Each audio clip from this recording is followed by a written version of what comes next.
Hello and welcome. My name is Tom. This is the Enthusiasm Project, Season 11, Episode 3, and OG.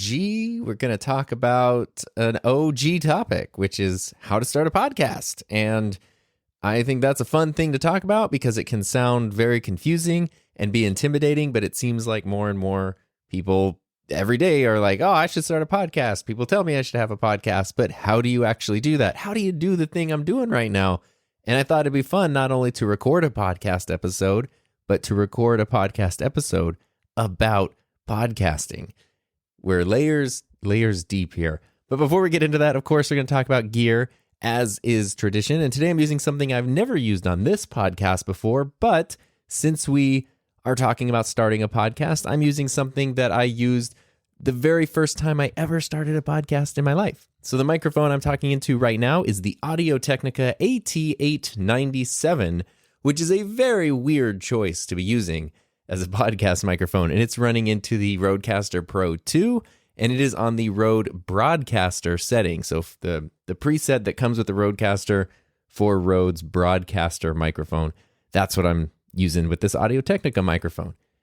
Now, I just recently, during the hiatus between season 10 and 11, did a video review about this microphone. But if you missed it, the Audio-Technica AT897, very catchy product name, is a shotgun microphone. And the reason I wanted to do a video on it is because I think it's a really underrated, it's not a new microphone, it's a really underrated shotgun microphone. It's been around forever. But it's relatively affordable at $250. It is a condenser shotgun microphone, but it also can run on a AA battery that comes with it. So, I mean, you know, that battery won't last forever, but it runs on AA batteries, and it does come with a AA battery. And the really cool thing about that is it means that you can run it off of phantom power like I'm doing right now. But if you want to connect it to something, especially like a camera that maybe doesn't have phantom power, or you're using some kind of XLR to 3.5 millimeter adapters or something along those lines, then you can just pop in the battery to the microphone and you're all set, and it's going to sound great. Now, this is a shotgun microphone. It's not a microphone that is typically used for, spoken word up close. Right now, I have it on a desk stand on my desk, and it is quite, I think you heard it touch something there. Yeah, it's quite close to me. I mean, a fist distance or a fistance away from my mouth is the distance to the microphone right now. But the reason I really wanted to make that video about this microphone is because I do think it's an underrated choice. And as much as I love my Sennheiser MKH50, which is the main, out of frame, I don't think that's officially a shotgun microphone. It's more of a pencil condenser. But, it's out of frame. We'll call it a shotgun microphone just for simplicity's sake. That is a $1,200 microphone. And it is a microphone that does not work well up close at all because it's really susceptible to plosives. So I often get asked, okay, I love the Sennheiser, but I don't want to spend $1,200 on a microphone. What's another good choice? And this is one that I kind of forgot about for many years, but I used it for many years, and I felt so bad that I forgot about it because I started using these when I started teaching digital media, 11 years ago now. That's so long. There were just a couple of these that I sort of inherited, and I really liked them, and so I bought more, and over the years, I would always just kind of order more. And even when I started programs at different schools and things, I would just always make sure that we had an assortment of these specific microphones because $250, they sound great, they work great, they're very durable, they can stand up to high school students. And I think they are quite versatile because while they're intended to be used as shotgun microphones to capture audio from a distance, they do work surprisingly well as up-close spoken word, podcasting microphones. Not that that's ideal, but if you're working on a budget and you need a microphone to do more, multiple things and fill multiple roles, this is kind of a cool option. Or if you have your podcasting microphone and you don't necessarily always need like a second SM7B or something, but you have this shotgun mic for video, it's cool that you could pull it in as a second microphone for podcasting as well. So it adds a lot of budget-friendly versatility to a setup, and I think it sounds great. In the video, I compare it to the MKH50, and they sound very different. They both sound awesome. I think this does sound more similar to the Sennheiser MKH416, which is a $1,000 microphone. I wish I had one to do a side-by-side comparison, but I can tell you just from personal experience, this is extremely close to the 416 at a fraction of the price, which is really, really cool. So this is a great choice. That's what I'm using now. And going back to the idea of starting a podcast, the first time I started podcasting wasn't even me. I was like the podcast producer. And what happened was I was teaching digital media. This must have been 2013, 2014-ish. Basically, I was teaching digital media, and the school district had like a communication department. So I think the school district I was at had like 30 schools in it or something. But they had a communications department, and the head of the communications department had a weekly radio show where she would go on to one of the local radio stations and just sort of have like a weekly, it's kind of like a propaganda show for the school district, but like, this is what we're up to. Aren't we so great? Look at this. This is why we're the best. That kind of a thing. But, there's interviews and there's news and updates and stuff. And she's really good at what she did. Like, actually, it's still going. It's still a show that's happening right now. And she was really, really good at it. But probably to no one's surprise, a local radio station wasn't going to stay in business that much longer back in 2013 or 14. And so that station folded. And the communications director then asked me, hey, you're the digital media program, like in the district. Can you guys produce a podcast? And I just said yes, because I had listened to podcasts for many years, had always wanted to do one, but I had no idea what I would ever do a podcast about. And I was like, yeah, I've been waiting. Like, we have all this gear and stuff. We just kind of need content. Like, we need something to fill to do the show about. And she's like, perfect. I don't know anything about gear, but I have like oodles of content. So it kind of worked out really well. And I didn't want to order. I didn't want to like special order anything. We didn't have time to do that, any equipment or anything. And so I kind of pieced together what we had. And the original podcasting setup was 4 of these microphones, the Sennheiser AT897, and some monoprice headphones that I had bought. And they all were daisy chained into headphone splitters. Like, you have a headphone splitter can go to a headphone output, and then instead of one output, now it has 2, so you can connect 2 pairs of headphones, and then connect multiple of those splitters together to have 5 pairs of headphones connected. So that's the 4 people on the show, plus the student producer who was like, handling the audio. But all of those were just going into we were using a PA system, a $100 Harbinger PA system from Guitar Center that had 4 channels. So the mics were going into the PA system, and then the PA was running an output into a Zoom H4n audio recorder. And so the H4n was the actual recorder. That's where the headphone outputs were coming from. And that's what we were using. And then students would edit it together in GarageBand. And it was kind of cool because even though the radio station like physically closed down, they were still broadcasting stuff. So we would still send them those episodes, and they would air them like weekly on the radio, which was really cool. So students got to, edit stuff that they could then hear on the radio, or their family could turn on here on the radio. But that's when I was like, okay, that's cool, but people can only hear that at that specific time if they happen to be listening to that specific station. So let's also take these digital files that we're creating and make a podcast. And this was, oh my gosh, this was, I had a Squarespace website for the digital media program. And so I used that to host the podcast, like created the RSS feed. We'll talk about all of this stuff. If it's not making any sense to you, we'll talk about what all this means, but you'll see why things are so much better now. And I created everything from scratch through the website, and then submitted it to all the directories and got the show up and running. And it was, that was a huge pain, but we did it for a year. The school district was really happy, and then they gave us a grant to buy new equipment. So that's where I bought SM7Bs and Rode PSA1 mic arms and a really cool Yamaha mixer and everything, and kind of like upgraded. But as I say in my review for this microphone, when we switched from using these, not podcast microphones to the SM7B, I really did not like the SM7B in comparison. That's because the room we were in was this big echoey warehouse kind of classroom thing that had been turned into like a studio classroom. It was not sound treated really at all. And this microphone is so directional. Like I'm right in front of it right now, but as soon as I get away from it, you hear my voice drop off. So it's quite good at rejecting off-axis sound. And I thought everyone sounded really great in the studio environment. And then the SM7B, even though it's pretty known for not picking up, too much environmental sound. In that environment, it just sounded horrible. It was like big, boomy, echoey. And it was sad because I was expecting it to sound, fantastic. But anyway, and then I eventually learned, more about sound treatment, more about how to work with the SM7B, and we kind of like upgraded our studio situation and everything. And things sounded and worked better with those microphones. But I was always impressed that I thought the results that we got with these non-podcast microphones sounded pretty darn good, and I wanted to use that today because I think it's a pretty cool microphone. And in my review of it, I mentioned you can use it for a podcast. So hey, this is me using it for a podcast, and that's what we're going to talk about, is how to start a podcast. Now, I know after 11 seasons of doing this show that a lot of people listening already have their own podcast, so you might have figured some of these things out, but there might be areas in your workflow that you're kind of stuck with, or you might be thinking of starting a podcast and it seems overwhelming. And the good news is it's actually really simple.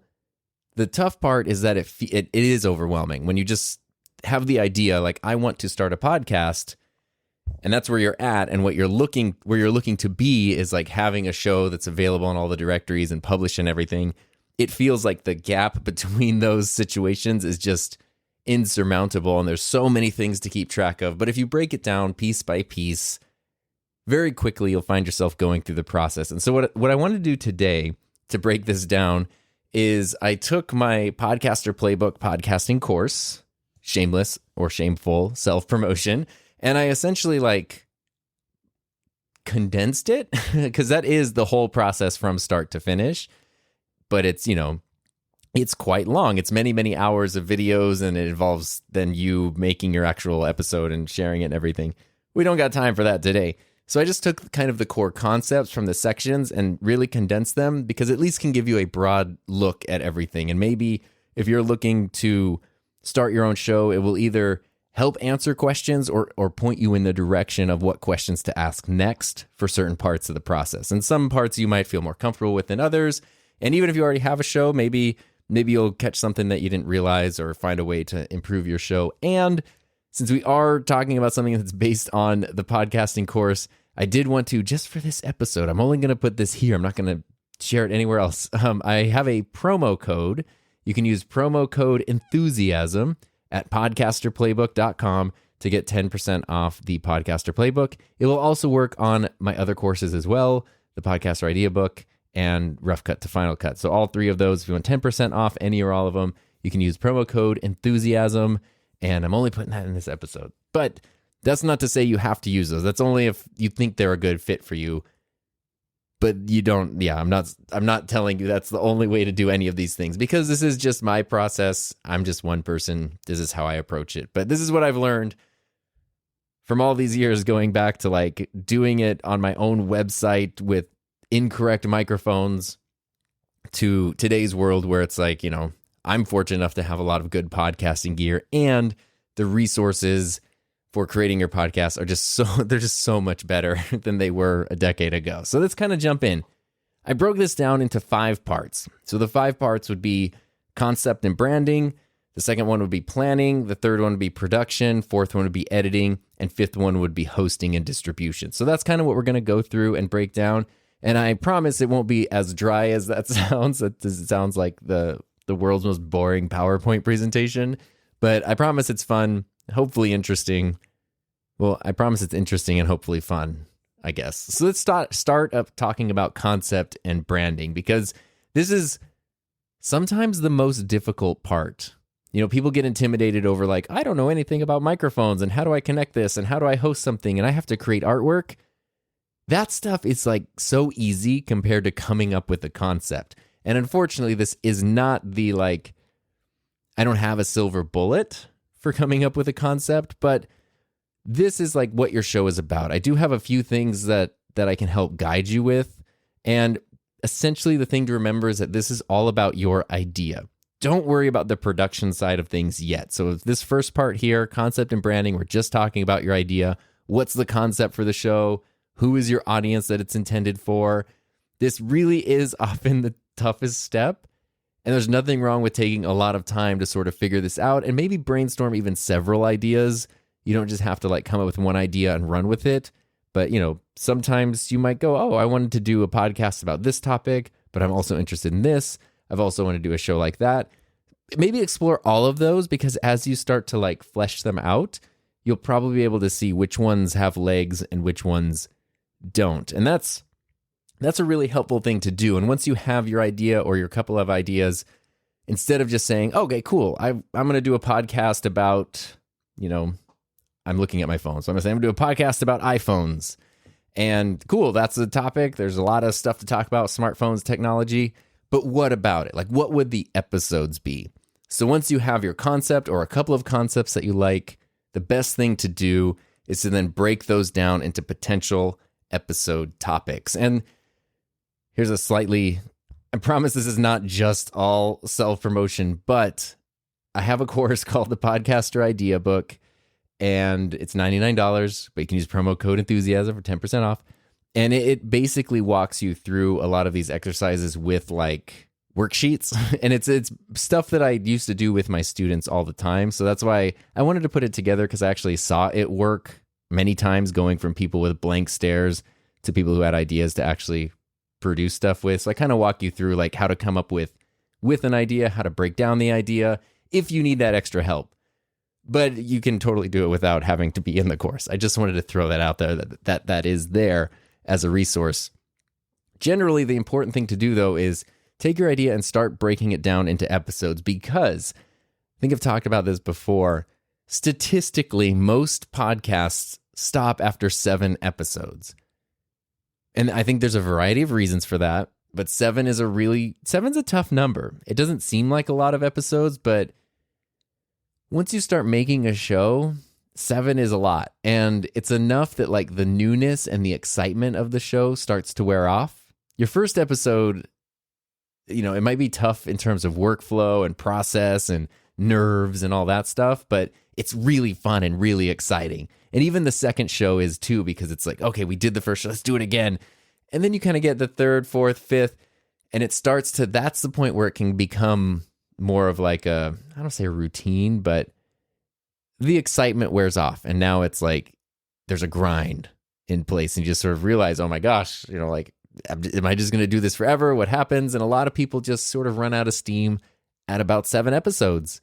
Either their ideas didn't have enough, sustainability to keep going longer than that, or they got tired of it, or any number of reasons. But that is just the average number of episodes that podcasts last for.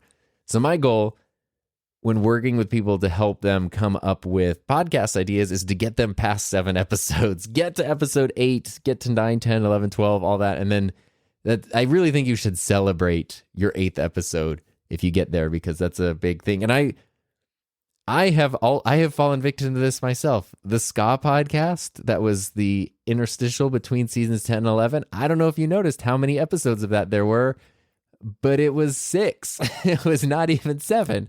And that was as far as I got, where I was like, cool, I think I've explored this as much as I kind of want to right now. And I have nothing more to like contribute without starting to go into circles. And that happened. That's not like something I made 10 years ago. Like I made that, I don't know, 3 or 4 years after making this show. So there's nothing wrong with, with your show ending. Realizing it's time to wrap up a show, or that you don't want to drag it out anymore, is very important, and probably better than dragging something out way longer than it needs to be. Like, leave people wanting more rather than feeling like they've had enough or too much. But in general, if you're like me starting a podcast, you want something that's going to keep going. Like you're going to keep doing it for the foreseeable future until you decide you don't want to. So finding those concepts, and that concept that lends itself to more than 7 episode ideas, is a really good idea to make sure you know that your show has those legs to keep going. And the way to do that is you have your concepts, and then just start listing out under them, whatever they are. Say you have 3 concepts, just write them down or type them out or whatever. Here's your 3 concepts. And then below each one, just do bullet point ideas for potential episodes.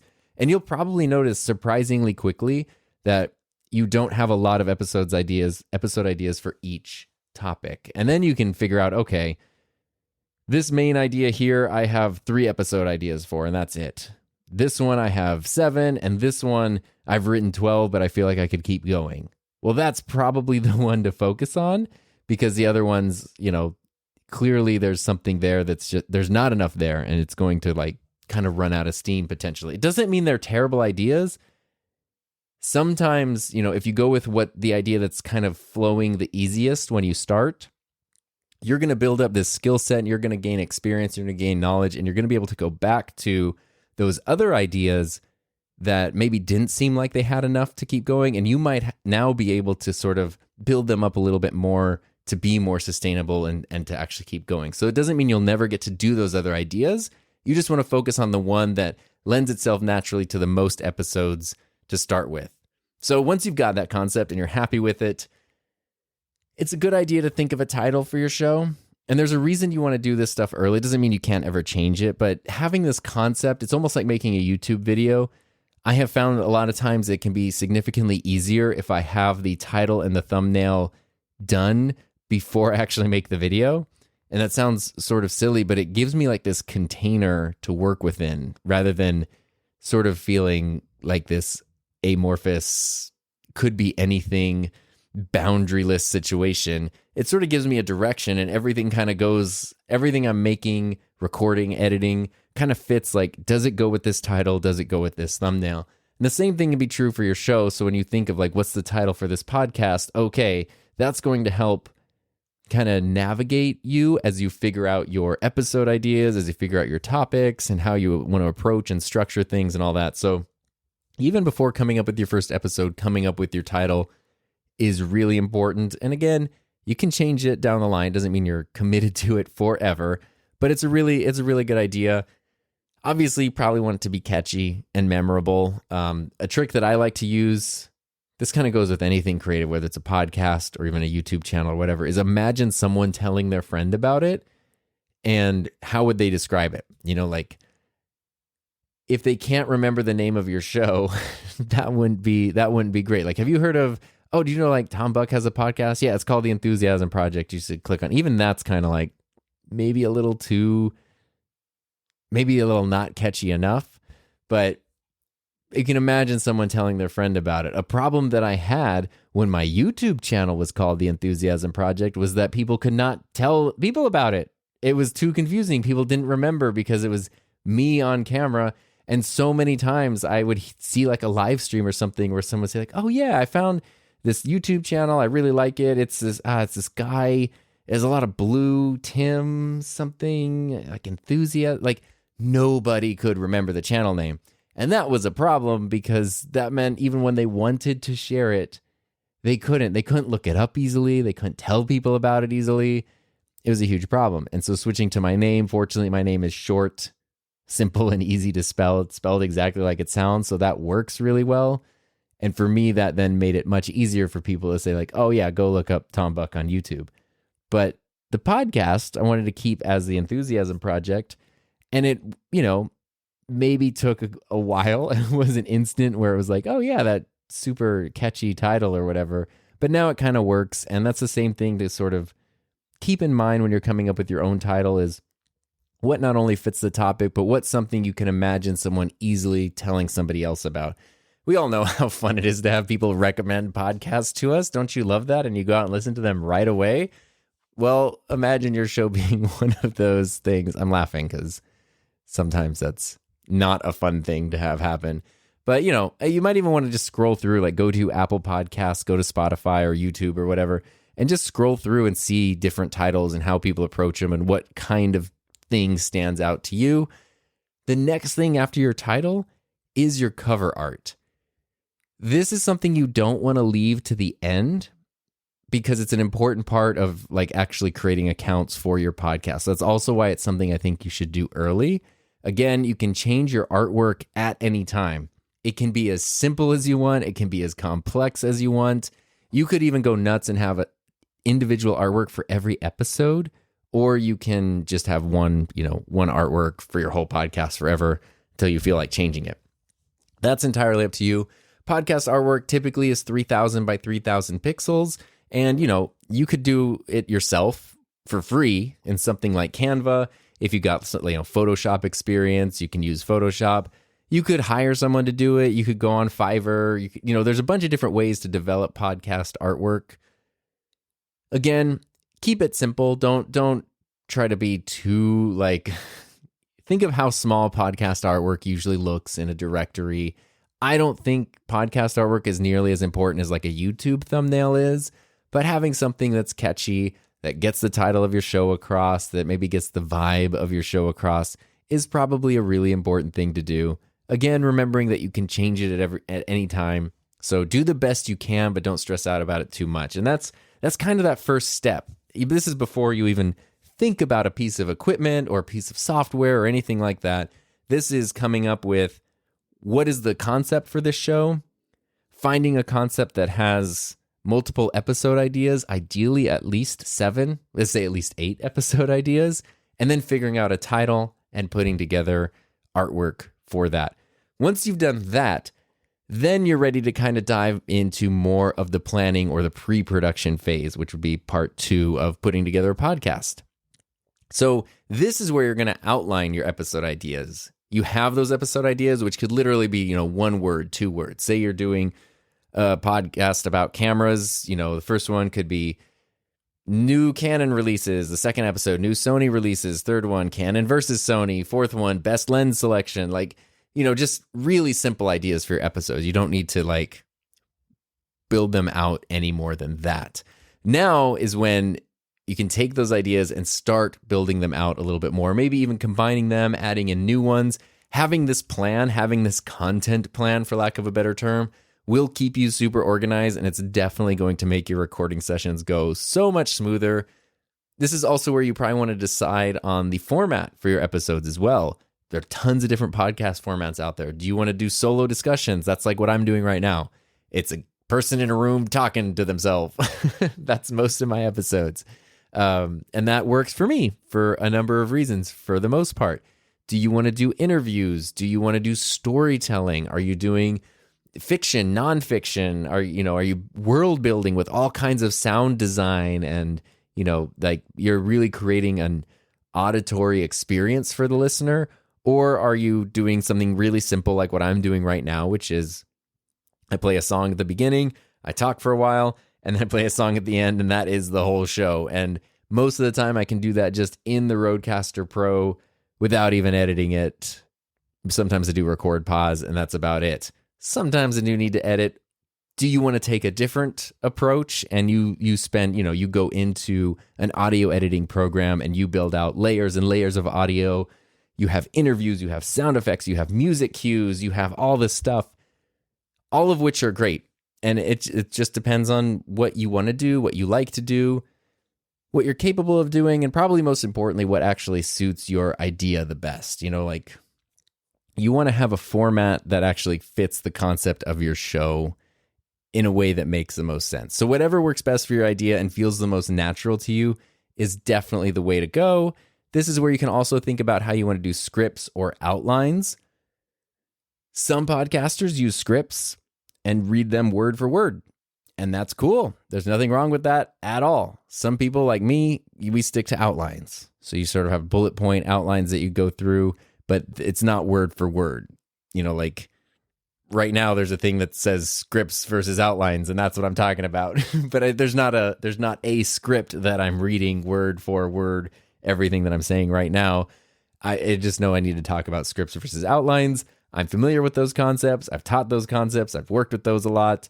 I feel like I can speak to them without having to script it out. Again, there's no right or wrong. It's all about what works best for you and all about what works best for your show. If you think of like true crime podcasts or something really technical, a script could be really helpful because you probably have really specific, important information that you don't want to risk messing up. If you think of a true crime podcast that has names and dates and locations, you don't want to wing it.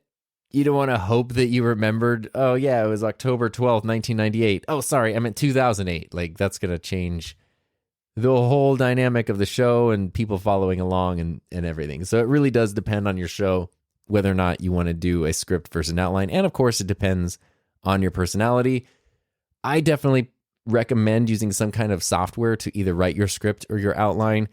There's so many different applications to help keep these things organized. There are professional script writing applications out there, but honestly, you probably don't need one unless you're already familiar with it or you really want to learn one, because it is like it's learning a new thing. It'd be like jumping in and learning Final Cut Pro from scratch again. It's like, okay, we got to learn this new software application just to get my idea out in a way that makes sense. Or you could just stick with what you know. Any kind of word processing, note-taking app, it can be super simple, especially if it's just you. Some of this changes if you're working with a team or you're working, it's not just you on the show. You have a co-host, or you're creating a podcast for a job or something. And now there's, there's project managers and employee, there's a lot of people involved in the podcast. It could be very different how you keep things organized. So that's going to play a role. But either way, I really recommend using some kind of cloud-based application, something like Google Docs, or my personal favorite, which is Apple Notes. I like Apple Notes. Google Docs is better for collaboration, obviously, because you can share really easily. You can share Apple Notes, but the person has to have an Apple device, so it's a little more proprietary, and it's a little clunky to share notes. Google Docs is better for sharing, I think. But Apple Notes, especially for a solo thing, is great because it syncs across all your devices. So if you're like me and you have an Apple computer, an iPad, an iPhone, I can just have one document for my show and I can add to it, read from it. Like I created the outline for this show on my laptop in our living room, sitting in comfort on our lovely new couch that we recently got. And it was wonderful. But then I came into my office to record, and now I'm using my Mac Mini computer in here, and I just brought up the notes document. Everything is right there that I typed out there. It's super easy. If it's the middle of the night and I suddenly have an amazing idea, like promo code enthusiasm for 10% off courses, I then pick up my phone, quickly put that into the notes app, and then I can go back to sleep. And that was a very effective little promo I put in there, but it is actually what happened yesterday. I was like, oh, I should totally do a promo code for the course. So I added that into my notes last night before recording this episode. So I really recommend cloud things because they sync, they save everything, and it's very easy to collaborate with them. I would say, especially if it's just you, or maybe even just you and a co-host, don't stress about like proper script formatting. If you've ever done any kind of, if you've ever approached any sort of screenwriting or screenplays or anything, you know that there are proper formats for how everything should be put together, whether it's audio or video or a combination of both. For this part right now, when you're planning out your episode, just make sure it all makes sense. Just make sure you know who's talking and what they're supposed to be saying. And, if there's going to be a music cue or a sound clip or something that's going to be inserted somewhere, just put those notes there. Figure out if you're going to do that on the fly or if you're going to edit. If you're, it's you and a co-host and you're playing some interview clips along with intro and outro music. Are you doing that on something like a Rodecaster or through Ecamm? Like, are you doing a remote thing where you two are in different places and then you're playing audio clips and the music and you're trying to record all in one take through like a Rodecaster or something? Or are you just gathering all this stuff and you're going to edit it together? Either way is totally fine. But having that in your script is a really helpful thing just to know, even if you're going to edit it and you don't need to do it on the fly, to just know like, okay, in between these two things, we're going to have that interview clip. Cool. It just makes sense. And I definitely recommend in this planning stage to outline more than one episode to get things off to a strong start. So in your initial concept stage, you came out with multiple episode ideas, and now we've talked about outlining an episode to get started. If you can outline a couple, not necessarily every one, it's a lot of work if you were to outline like 8 or more episodes all at once. But if you can outline 2 or 3 episodes, it's really going to help you feel less like you climbed a mountain and then you just have to climb another mountain right afterwards. It's going to feel more like you climbed a mountain and now there's a bit of a plateau and you can kind of, catch your breath for a bit and keep going. And that's kind of a cool thing. And the more time that you spend on this planning phase, which is for some people their least favorite part, I promise you the rest of it will go so much easier if you just dedicate more time to this. And now we can dive into part 3, which is production.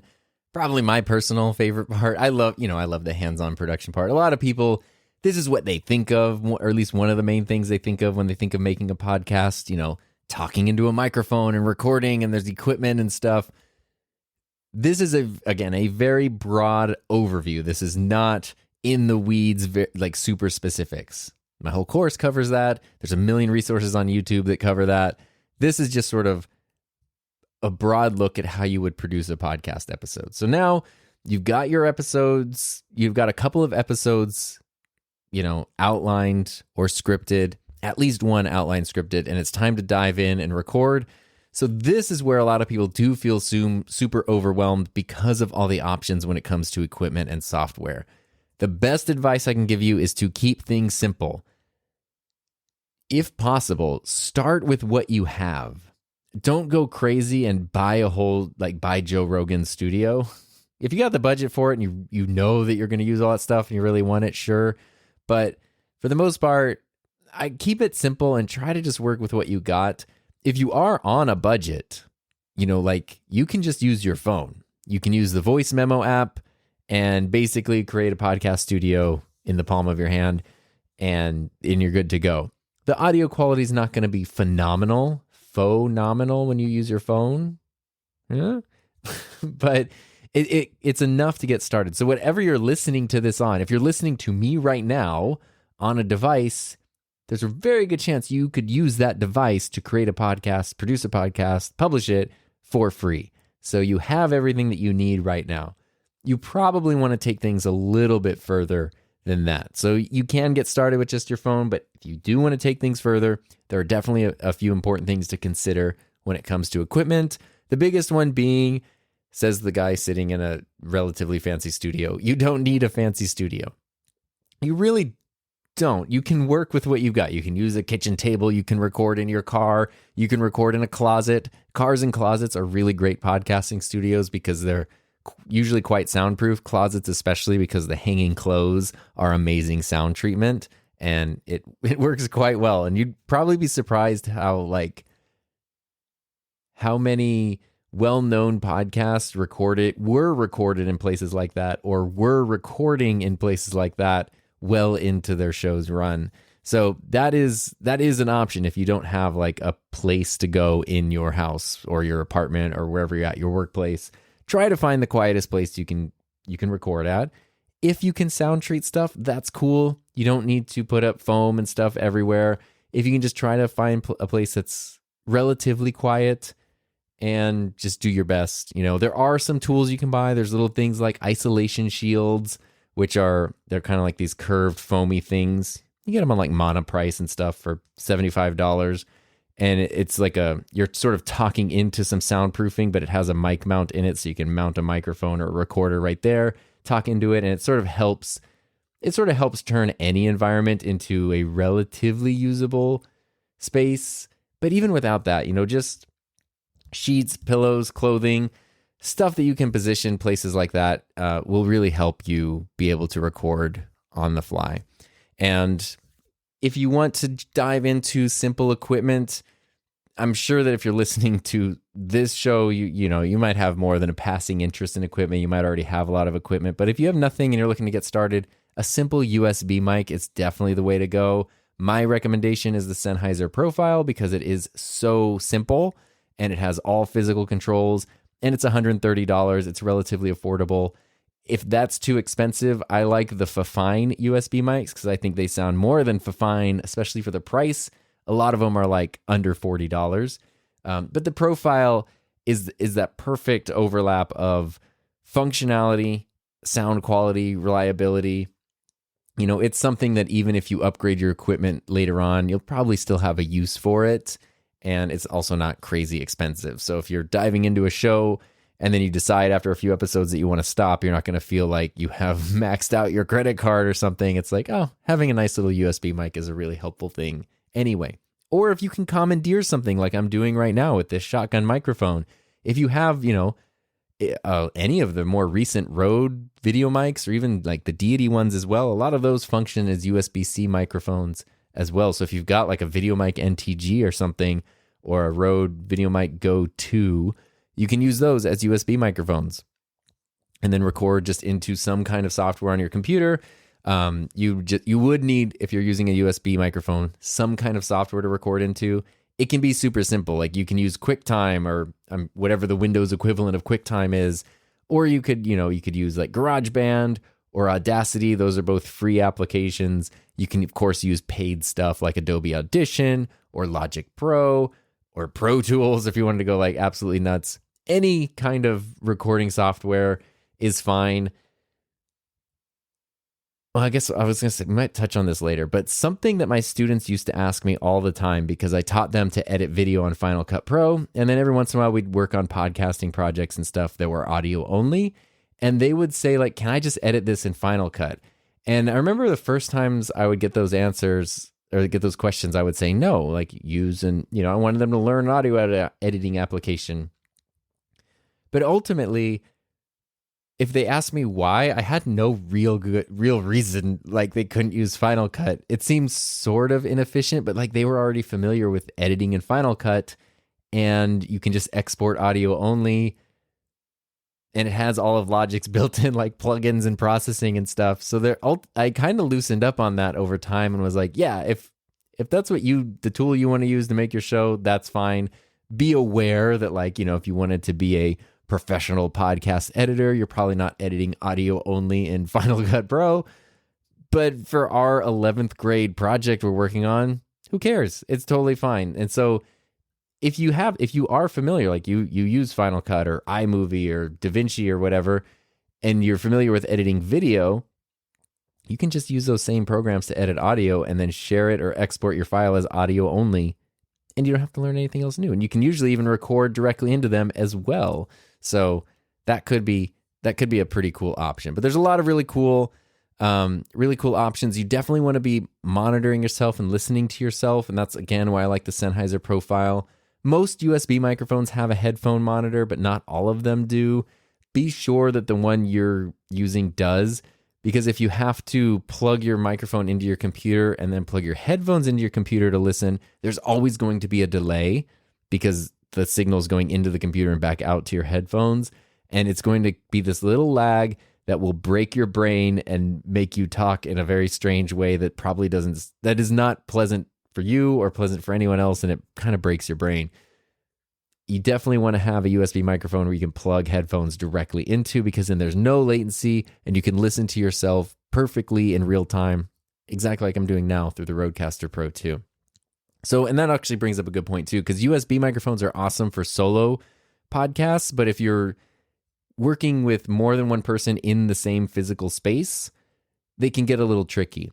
Rode has solved this problem with a lot of their newer stuff, because you can use the Rode Connect app and then combine multiple USB Rode microphones on one computer. So you can have like 4 USB mics on one computer, and that is really cool, but you do have to have 4 Rode USB mics. Otherwise, for the most part, it's kind of a rule of thumb that you can only have one USB microphone per computer. So if you're working with a co-host, a USB mic might not be the way to go. So if you're working with a co-host or you just kind of want to take things further, that is where XLR microphones really start to come into play. Those are the professional style mics that require a mixer or an interface to work, like the one I'm using right now.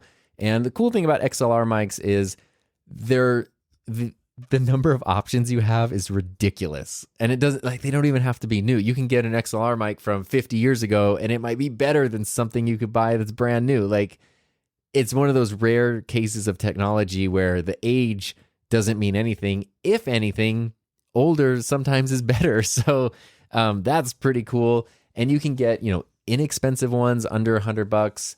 If you can spend about $100 on an XLR mic, you can get some really good options like the Shure SM58, the Pod mic. You can bump it up a little bit and go to the Rode NT1 or the Lewitt LCT240. They're just, half of my channel is about microphones you could get if you're into, XLR microphones. But the important thing to remember with an XLR microphone is that you do need some sort of interface or mixer, because you cannot connect them straight to your computer to record.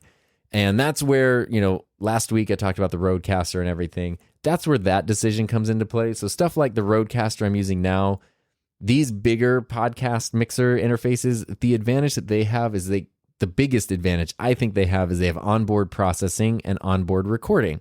So you actually don't even need a computer. You can record directly to the device itself. You can process your audio directly in the device itself, and you're done. You could also use it as an interface and run it into software on your computer and record there too, or record as a backup. But that's really the big benefit there. If you just want to use a software application and all you need to do is get a signal into your computer, that's where a simple interface comes into play, like the Focusrite Scarletts. Especially the 4th generation Scarletts that just came out are great. You can get a Scarlett Solo with one mic, Scarlett 2i2 with 2 interfaces, a Vocaster 2. There's all kinds of interfaces. If you're buying an interface, even if you think you're just going to be doing everything by yourself, I would recommend getting one that has 2 XLR inputs just because you never know. And it's way better to need it. It's way better to have it and not need it than need it and not have it. Yes, that's what I meant to say. So those simple interfaces like the Focusrites, they're going to let you connect 1 or 2 XLR microphones to your computer. And the more advanced mixers like the Rodecaster will let you connect more microphones, add all the effects, and even record internally without needing a computer. Like I said, there are a ton of recording applications available, some free and some paid. Check out stuff like GarageBand or Audacity if you want free choices, and then paid software like Adobe Audition is my personal favorite podcast editing software. Logic Pro is great. There's all kinds of really good stuff. And then while you're recording, so you've got your space that's, relatively quiet. You figured out your microphone, how you're recording. While you're actually recording, like I'm doing right now, try your best to speak clearly and confidently. Don't be afraid to let your personality shine through. It's a thing. You can even go back to like my early videos on YouTube, and I felt like I was having fun and being great on camera, but it's literally like the GoPro Hero 7 has a lot more stabilization than the Hero 5, and the Hero 5 comes in at a lower price point than the Hero 7. That is the delivery on a lot of my earlier videos because I don't know, it takes time to figure out how to like be on a microphone or to be on camera and to sound natural. And that's okay. Like, you will get better. This is a skill that you're building when you're creating a podcast. You're going to get better. Even if your first episode is fantastic and it's great and it's like you're totally happy with it, you're still going to get better. So don't put too much pressure on yourself to be perfect right away. Don't be too hard on yourself if you make mistakes. You'll probably edit. I mentioned that I don't edit a lot. I kind of just talk straight through for, the hour for the topic. But an important thing to remember is that I was a teacher for 11 years who had to talk straight through things for hours on end every day while also trying to keep the attention of adolescents. And I was not good at doing that at first. And it was a skill that took many years to build up. So I don't know that I would necessarily recommend everybody do that. I honestly think, sometimes when I do edit my shows, I feel like, it's probably a better show being, more tightly edited together like that. But the sustainability of creating the podcast regularly, being able to do that kind of in one session, it's what makes the podcast sustainable for me. So things like that are important to consider. But when you're just starting out, don't feel like you have to do that. You're 48 minutes into a podcast and you mess up and you're like, well, I got to go back and start over. No. Give yourself the grace of editing. Just know I messed up. I'm going to cut that out. You can make a note or whatever, at this minute, cut this part out, whatever. Don't stress too much. Audio files do not take up nearly as much space as video, so you can probably record for a very long time without running out of memory card space or computer space or anything like that. So don't worry. You're going to use software to trim out any mistakes or pauses. Don't be too hard on yourself if you do make them. But do remember that a few natural, mistakes kind of sometimes can be a good thing. I know if you think of like an NPR podcast, everything is edited down to the millisecond. It's very, very intentional and they sound wonderful. But at the same time, especially if I were to take this episode or the types of episodes that I typically do, and I cut out every awkward pause, every like bit where I kind of have a brain fart or, don't speak perfectly clearly, and I cut all of that out, it would sound so weird and it would sound really unnatural and it'd probably be really hard to listen to. So I strongly recommend, use kind of a light touch when it comes to taking that stuff out, and don't feel like you have to get rid of every filler word and every single mistake and every pause and all that. And then again, don't be hard on yourself, because you're going to get better. You're going to keep doing this and you're going to get better, and you can edit, which is step 4. So that's what we're going to go into part 4 here, which is editing. Now that you've recorded that show, found your gear, all that stuff, your show's recorded, you've got this audio file, what the heck do you do with it? Editing is probably also, when people think of making a podcast, they either think of someone like talking into a microphone or they think of someone like working on a computer, or both. So editing is a skill, just like recording, that you will develop over time. But the basics of it, if you've never edited before, are really simple. You're just cutting out any egregious mistakes.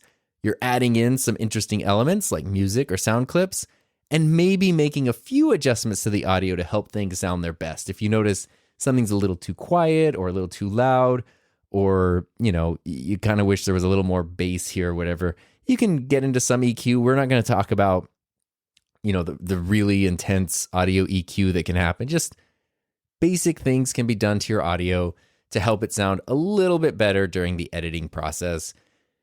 Now, how heavily you edit your show, like I was just talking about, is entirely up to you. Some people do little to no editing. Other people, like I said, they create layers upon layers of highly edited audio, highly edited sound design. There is no right or wrong. A lot of it comes down to just your skill, the time that you have to dedicate to the show, and the topic itself. Some things make sense to be highly edited. Some things make sense to be less highly edited. But if you don't know where to begin, or you don't know what you want to do, what I would recommend, again, when you're just starting out, is keeping things incredibly simple. Like, don't make things harder than they need to be on yourself. If you're going to add music, please make sure that you're legally able to use it. You probably will need a subscription to a royalty-free music service like Artlist or Epidemic. That's what I like. And before, I was lucky enough to have one friend write music for a show and another friend record music for my podcast. I was using songs from Artlist and Epidemic. Make sure that, not only do you have the subscription, but that the subscription you have also allows for podcasting. All of those sites like Artlist, Epidemic, and so on and so forth, they will say whether or not you can use the music for podcasting. You can search up free, royalty-free music on Google, and you'll find, some websites that have stuff you can download for free. Just be sure that if you're taking something that it is not copyrighted, that you're able to use it for your podcast. You don't want some issue to pop up after you've made, 50 episodes and suddenly now there's an issue with the music you've been using in every single one of them. Something cool about podcasts, though, while we're talking about editing, is unlike YouTube, you can replace an audio file. So if you record a podcast episode and then you decide that you do want to cut part out, change something, whatever, you can go back and just change the file without messing anything up, without messing up the analytics, without unpublishing, republishing, anything like that. Nobody will even know unless they compare both files before and after. So that kind of gives you a little bit more leeway too, if you feel like you make mistakes, or you might want to go back and re-edit something later. But the basics of editing is you're just trying to make the show as good sounding as possible, cut out anything that's absolutely egregious, and try not to overthink it, and try to have fun with it. You don't have to do it all at once. It's okay to take a couple days or whatever, come back at it bit by bit and work through it. And it'll probably be, as time goes on, editing will likely become one of your more favorite parts of it, because that's where you see everything come together and it starts to feel like, wow, this is a real show. And once you've got that real show, we can move on to part 5, hosting and distribution. This is where things get tricky, because now you've recorded a podcast, but like, how does it become a podcast and not just an audio file? Sharing the podcast does require a podcast hosting service. At the beginning of this episode, I said that I put that together on my own website back in like 2014. You can totally do that. You can host audio files on your own website, your own web space. You can create an RSS feed. You can submit that feed. It's a nightmare to do that. If you're a total control freak or you're comfortable with that kind of workflow, it's something maybe you would like to do. I would generally recommend against it just because it's so not fun and it's so much more complicated than it needs to be. And I guess this would be a problem we would all like to have. But if your show ever got incredibly popular and there was a ton of traffic and your episodes were getting a lot of downloads and streams, you would be responsible for that traffic on your website. Whereas a lot of the hosting platforms, it's pretty much never going to be an issue for, I guess unless you were to start getting hundreds of thousands or millions of listens a week, which I've never had that problem, it's not going to be much of an issue. So a podcast host, what that is that is a service, a platform that allows you to upload the file of your episode and then have it sent to all of the different podcast directories like Apple, Spotify, Google Play, all of that stuff. So Apple does not host podcasts. Google Play does not host podcasts. Spotify does host some, but they don't host all of the podcasts that are in their directory. They are just pulling a feed, an RSS feed that I mentioned. You're uploading your file to a podcast host. That's where it's actually on a server somewhere. And then that's creating a feed, a link basically that you submit to these directories. And all the directories do is they just pull from that feed. So every time a new episode pops up, when you see one of my episodes in Spotify is just essentially URL redirecting to Buzzsprout where I host my podcast. And that's, but is listed in the Spotify podcast directory. Spodcast. They should maybe take that term. Every host, there's a ton of different podcast hosts out there. Every one of them will help you submit your show to different directories. Overall, it's a very simple process, but you do kind of got to do it one by one. There's like 15 different directories. So you got to go to Apple, do their process, go to Google, do theirs, go to Spotify, do theirs, iHeartRadio, Overcast, all the different ones. You got to it'll take part of an afternoon or something to do it, but you only have to do it once and then you never have to do it again.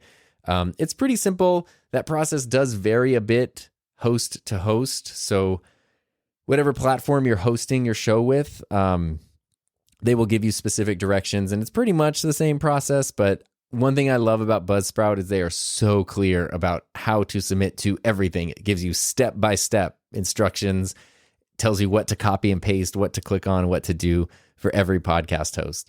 There are free ones too. You do not have to pay. I use Buzzsprout. Buzzsprout is a paid podcast hosting platform that I absolutely love, but there are free options. So you can totally do this for free.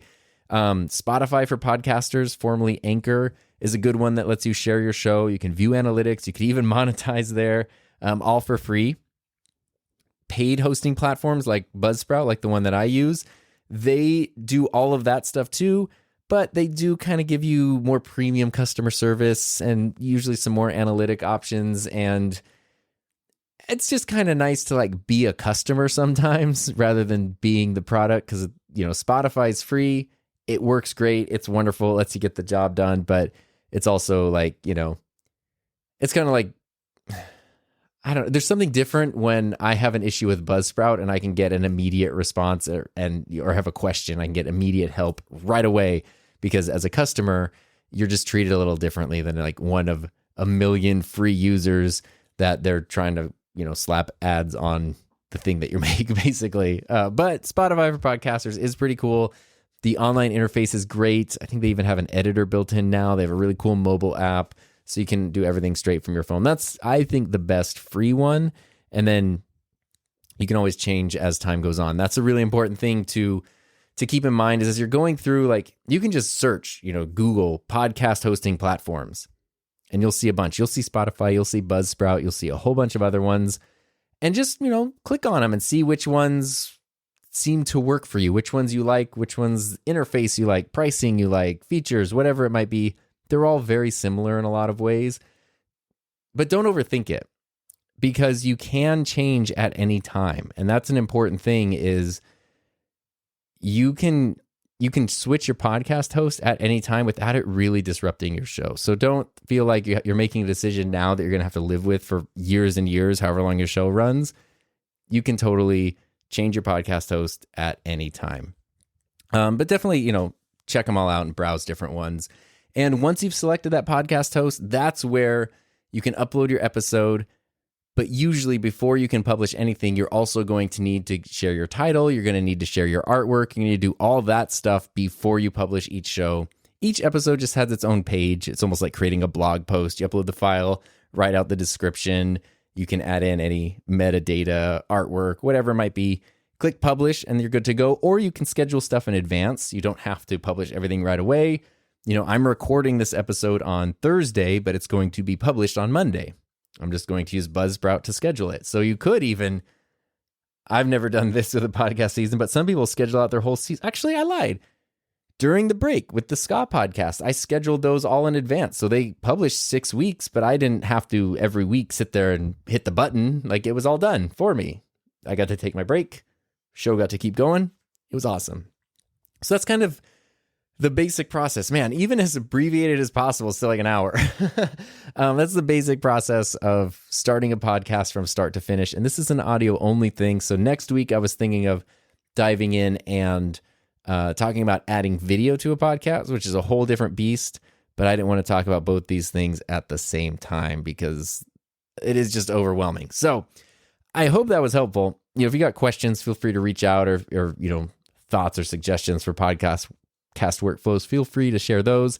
And again, if you liked how I explained stuff, you can go to podcasterplaybook.com and use promo code enthusiasm for 10% off enrollment to the Podcaster Playbook, which is all of this in a much more in-depth form. I've also got the Podcaster Idea Book if you need help coming up with a concept to your podcast. The Playbook is all about production. The Idea Book is all about concepts and does not talk about production. And then there's also Rough Cut to Final Cut. So if you're just like, I'm cool with podcasting, but I want to learn about video editing, I have my Final Cut Pro editing course. The promo code will work on all of them. So there you go. And I'm not sharing that anywhere else. So the cool part is if I see that promo code being used, then I know it's because somebody listened to this episode, or I guess somebody listened to it and then told somebody else, whatever. That's fine too. Anyway, I hope that was helpful. Hope that was interesting. We'll talk about video podcasting next week. I appreciate you hanging out with me on my funny shotgun microphone for this week, which I think sounds pretty darn good. And I hope you have a safe, happy, healthy, fun rest of your week. And I will see you next time.